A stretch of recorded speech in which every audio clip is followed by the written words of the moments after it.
ದೇವರು ಪ್ರೀತಿಸುವ ಪ್ರೀತಿಯ ಬಿಗ್ ಜೆ ಟಿವಿ ಪ್ರಿಯ ವೀಕ್ಷಕರಿಗೆ ನಮ್ಮ ಕರ್ತನಾದ ಯೇಸು ಕ್ರಿಸ್ತನ ಹೆಸರಿನಲ್ಲಿ ನಿಮ್ಮನ್ನು ವಂದಿಸಿ ಸ್ವಾಗತ ಬಯಸ್ತಿದ್ದೇವೆ. ಬನ್ನಿರಿ, ದೇವರ ವಾಕ್ಯವನ್ನು ಇಂದು ನಾವು ಅಧ್ಯಯನ ಮಾಡಿಕೊಳ್ಳೋಣ. ಇಂದಿನ ನಮ್ಮ ಅಧ್ಯಯನ ಜಕರ್ಯನ ಗ್ರಂಥ, ದ ಬುಕ್ ಆಫ್ ಜಕರಾಯ, ಚಾಪ್ಟರ್ 12, 12ನೇ ಅಧ್ಯಾಯ. ಜಕರ್ಯನ ಗ್ರಂಥ 12ನೇ ಅಧ್ಯಾಯದಲ್ಲಿ ನಾವು ನೋಡುವಾಗ 9 ತಿಳುವಳಿಕೆಗಳು, ದೇವರ ಬಗ್ಗೆ 9 ತಿಳುವಳಿಕೆ, ಜ್ಞಾನ, ಇವುಗಳ ಬಗ್ಗೆ ನೋಡ್ತೇವೆ.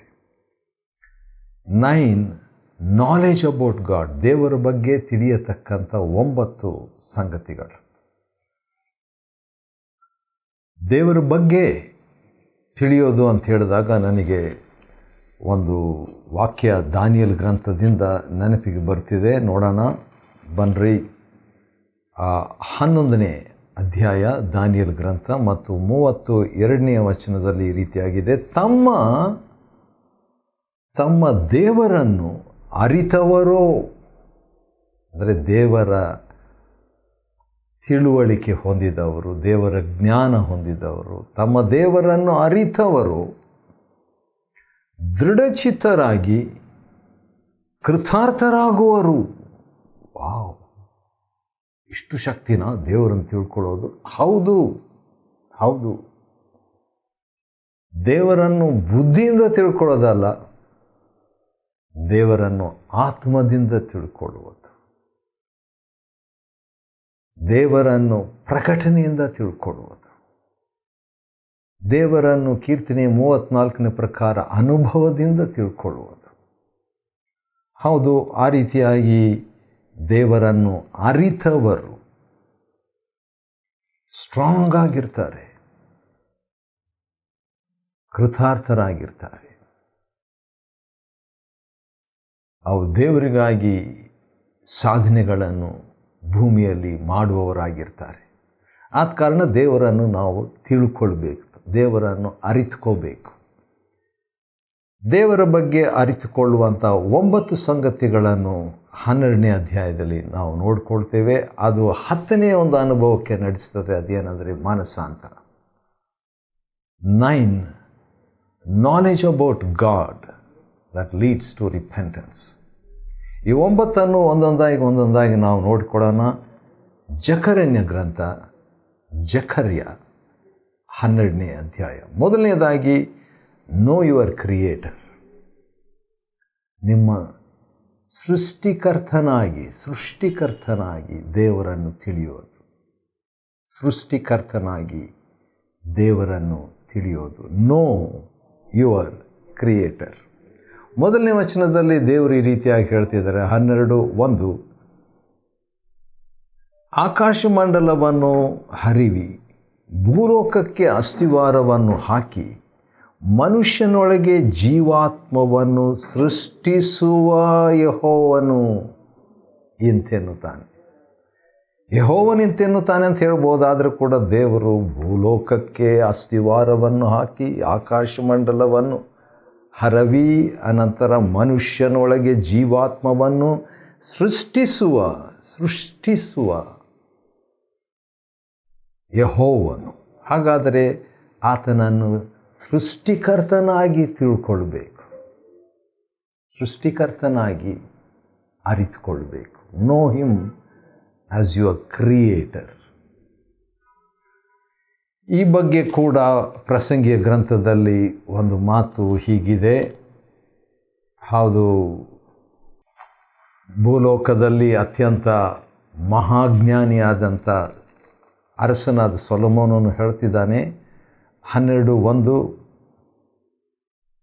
ಕಷ್ಟದ ದಿನಗಳು ಸಂತೋಷವಿಲ್ಲವೆಂದು ನೀನು ಹೇಳುವ ವರ್ಷಗಳು ಸಮೀಪಿಸುವುದರೊಳಗಾಗಿ ಯೌವನದಲ್ಲಿಯೇ ನಿನ್ನ ಸೃಷ್ಟಿಕರ್ತನನ್ನು ಸ್ಮರಿಸುವುದಷ್ಟೇ ಅಲ್ಲ, ಪ್ರಸಂಗಿ 12:1 ಆತನನ್ನು ತಿಳಿದುಕೊಳ್ಳಬೇಕು ಕೂಡ. ಎರಡನೇದಾಗಿ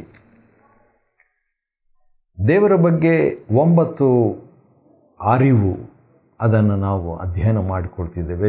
9 ನಾಲೆಡ್ಜ್ ಅಬೌಟ್ ಗಾಡ್. ಎರಡನೇದಾಗಿ ಮೊದಲನೇದಿಗೆ ತಾನೇ ನಾವು ನೋಡ್ಕೊಂಡಿದ್ವಿ, ದೇವರನ್ನು ಸೃಷ್ಟಿಕರ್ತನಾಗಿ ತಿಳ್ಕೊಳ್ಳುವಂಥದ್ದು. ಎರಡನೇದಾಗಿ ದೇವರ ಶಕ್ತಿಯನ್ನು ತಿಳ್ಕೊಳ್ಳೋದು.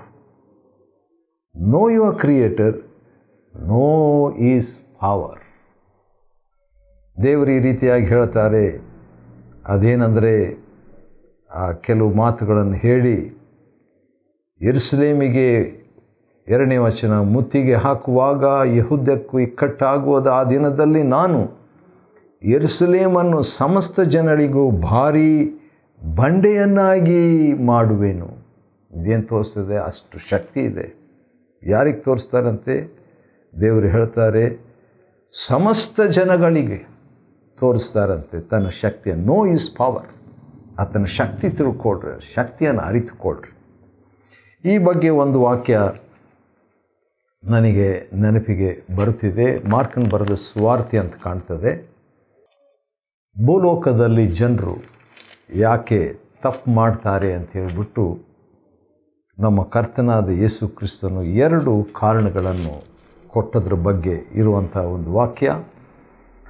ಮಾರ್ಕನ್ ಬರೆದ ಸುವಾರ್ತೆ 12ನೇ ಅಧ್ಯಾಯದ 24ನೇ ವಚನದಲ್ಲಿ, ಯೇಸು ಅವರಿಗೆ, ನೀವು ಶಾಸ್ತ್ರವನ್ನಾದರೂ, 1, ದೇವರ ಶಕ್ತಿಯನ್ನಾದರೂ, 2ನೇದು, ತಿಳಿಯದಿರುವುದರಿಂದಲೇ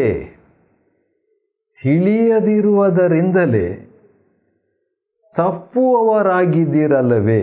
ಯಾಕೆ ತಪ್ಪುವವರಾಗಿದ್ದಾರೆ? ಮಾರ್ಕ 12:24, ದೇವರ ವಾಕ್ಯ ಗೊತ್ತಿಲ್ಲ, ದೇವರ ಶಕ್ತಿ ಗೊತ್ತಿಲ್ಲ. ಆದ ಕಾರಣ ದೇವರ ಶಕ್ತಿಯನ್ನು ತಿಳಿಯಬೇಕು. 3ನೇದಾಗಿ ದೇವರ ಮೆಚ್ಚುಗೆಯನ್ನು ತಿಳಿಯಬೇಕು. 9ರಲ್ಲಿ 3ನೇದು ನಾವು ತಿಳಿಯತಕ್ಕಂಥ, ಅರಿತುಕೊಳ್ಳತಕ್ಕಂಥ 9 ವಿಷಯಗಳಲ್ಲಿ 3ನೇದು ಏನಂತ ಹೇಳಿದರೆ, ದೇವರು 4ನೇ ವಚನದಲ್ಲಿ ಹೇಳುವಂಥ ಒಂದು ಮಾತು ಏನಂದರೆ, ಯೆಹೂದ ವಂಶವನ್ನು ಕಟಾಕ್ಷಿಸಿ ಜನಾಂಗಗಳ ಅಶ್ವಗಳನ್ನೆಲ್ಲ ಕುರುಡು ಮಾಡುವೆನು. ವಾವ್! ಕಟಾಕ್ಷಿಸಿ ಅಂತ ಹೇಳುವಾಗ ಫೇವರ್, ಹಿಬ್ರು ಭಾಷೆಯಲ್ಲಿ ಕಣ್ಣಿಟ್ಟು ಅಂತಿದೆ. ಹಾಗಾದರೆ ಆತನ ಕಟಾಕ್ಷವನ್ನು ನಾವು ಅರಿತವರಾಗಿರಬೇಕು. We must know his favour. Know his favour. ಸಾಕಷ್ಟು ಆತನ ಮೆಚ್ಚುಗೆಯನ್ನು ನಾವು ತಿಳ್ಕೊಳ್ಬೇಕಾಗಿದೆ. ಯಾಕಂತ ಹೇಳಿದ್ರೆ ಆತನ ಮೆಚ್ಚುಗೆ ಅಪಾರವಾದದ್ದು. ಹಿಸ್ ಫೇವರ್ ಈಸ್ ವಾಸ್ಟ್, ಆಶ್ಚರ್ಯವಾದದ್ದು, ನಿಲುಕದು ಆತನ ಮೆಚ್ಚುಗೆ. 5ನೇದಾಗಿ ಅಥವಾ 4ನೇದಾಗಿ, ನೋ ಇಸ್ ಒಮ್ನಿಷಿಯನ್ಸ್. ದೇವರ ಸರ್ವಜ್ಞಾನವನ್ನು ನಾವು ಅರಿತವರಾಗಿರಬೇಕು. ದೇವರ ಸೃಷ್ಟಿಕರ್ತನೆಂದು ಅರಿತವರಾಗಿರಬೇಕು. 2ನೇದು ದೇವರ ಶಕ್ತಿಯನ್ನು ಅರಿತವರಾಗಿರಬೇಕು. 3ನೇದು ದೇವರ ಮೆಚ್ಚುಗೆಯನ್ನು ಅರಿತವರಾಗಿರಬೇಕು. 4ನೇದು ದೇವರ ಸರ್ವಜ್ಞಾನವನ್ನು ಎಲ್ಲ ಗೊತ್ತು,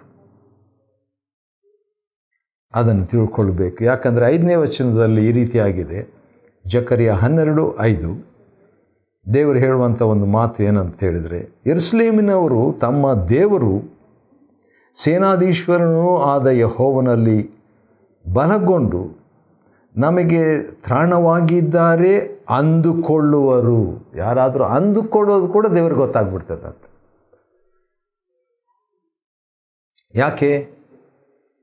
ಆತನು ಸರ್ವಶಕ್ತನು ಹೌದು, ಸರ್ವವ್ಯಾಪಿ ಹೌದು, ಸರ್ವಜ್ಞಾನಿ ಕೂಡ. ಆತನು ಎಲ್ಲವನ್ನು ಬಲ್ಲವನಾಗಿದ್ದಾನೆ.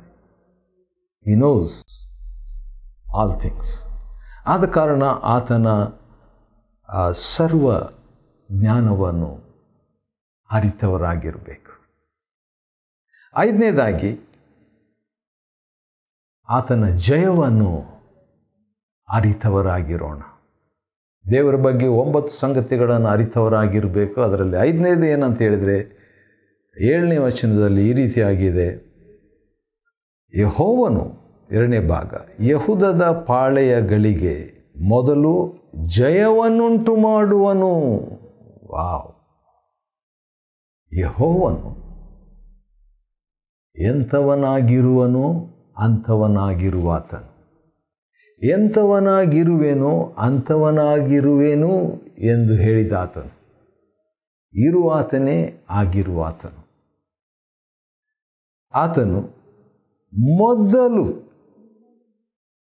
ಯೆಹೂದದ ಪಾಳ್ಯಕ್ಕೆ ಜಯವನ್ನು ಉಂಟು ಮಾಡ್ತಾನಂತೆ. ದೇವರ ಸೇವಕರಾದ ಭಕ್ತ ಸಿಂಗ್ ಆಯನವರು ಹೇಳಿದ ಮಾತು ನನಗೆ ನೆನಪಿಗೆ ಬರ್ತಿದೆ. ಅದೇನೆಂದರೆ, ಅವರು ಒಂದು ಸಾರಿ ನ್ಯಾಯಸ್ಥಾಪಕರ ಪುಸ್ತಕವನ್ನು 1ನೇ ಅಧ್ಯಾಯದಿಂದ ಮಾತನಾಡ್ತಾ ಇರುವಾಗ ಒಂದು ಮಾತು ಹೇಳಿದರು.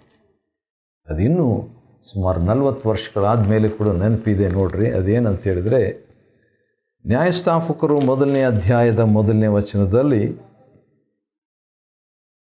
ಯೆಹೋಶುವನು ಮರಣ ಹೊಂದಿದ ನಂತರ ಇಸ್ರಾಯೇಲರು ಈಗ ದೇವರ ಹತ್ರ ಕೇಳ್ತಾರೆ ಏನಂತ, ಕಾನಾನ್ಯರೊಡನೆ ಯುದ್ಧ ಮಾಡುವುದಕ್ಕೆ ನಮ್ಮಲ್ಲಿ, ನಾವು 12 ಜನ ಗೋತ್ರದವರು, 12 ಕುಲದವರು, ನಮ್ಮಲ್ಲಿ ಮೊದಲು ಯಾರು ಹೋಗಬೇಕು ಎಂದು ಯೆಹೋವನನ್ನು ಕೇಳಲು ಆತನು, ದೇವರು ತಕ್ಷಣ ಅವರಿಗೆ ಯೆಹೂದ್ಯರು ಹೋಗಲಿ,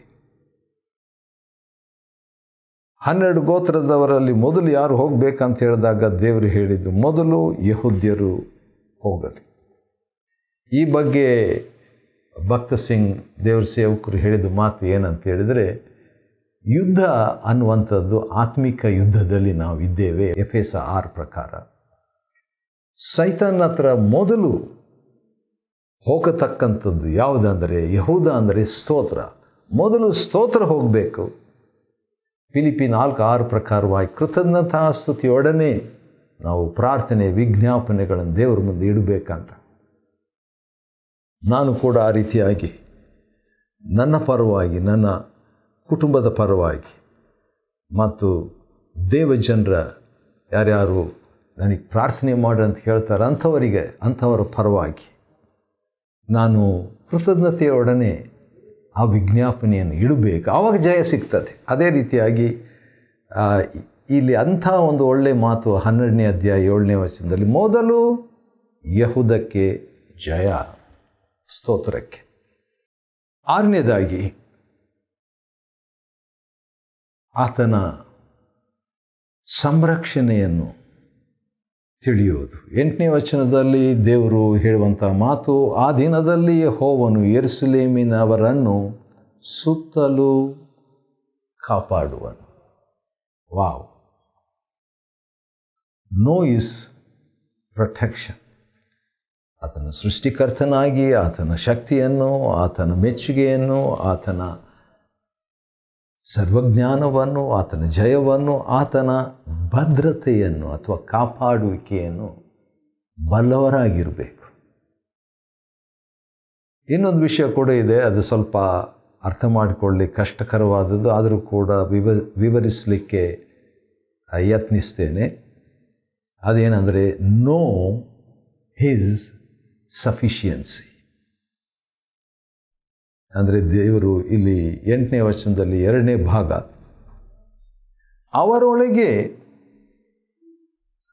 ಈಗಿನ ಕುಂಟನು ಆ ದಿನದಲ್ಲಿ ದಾವಿದನಂತಿರುವನು. ಯೋವೇಲ 3:10 ಬಲಹೀನನು ಬಲಶಾಲಿ ಎಂದು ಹೇಳಲಿ ಅಂತಿದೆಯಲ್ಲ, ಆ ರೀತಿಯಾಗಿ ದೇವರು ಹೇಳ್ತಿದ್ದಾರೆ, ಕುಂಟನು ದಾವಿದನಂತಿರುವನು. The lame will become like King David. ದಾವಿದನ ಅಂತ ಹೇಳಿದರೆ ಇನ್ನೊಂದು ಅರ್ಥ ಕೂಡ ಇದೆ ಅದರಲ್ಲಿ. ಅದೇ ಅಂದರೆ ಯೇಸು ಕ್ರಿಸ್ತನಿಗೆ ದಾವಿದನ ಕುಮಾರನ ಅಂತ ಹೇಳಿದಾಗ ಕ್ರಿಸ್ತನ ಹಾಗೆ ಇರುವಂಥ ಒಂದು ಅವಕಾಶ.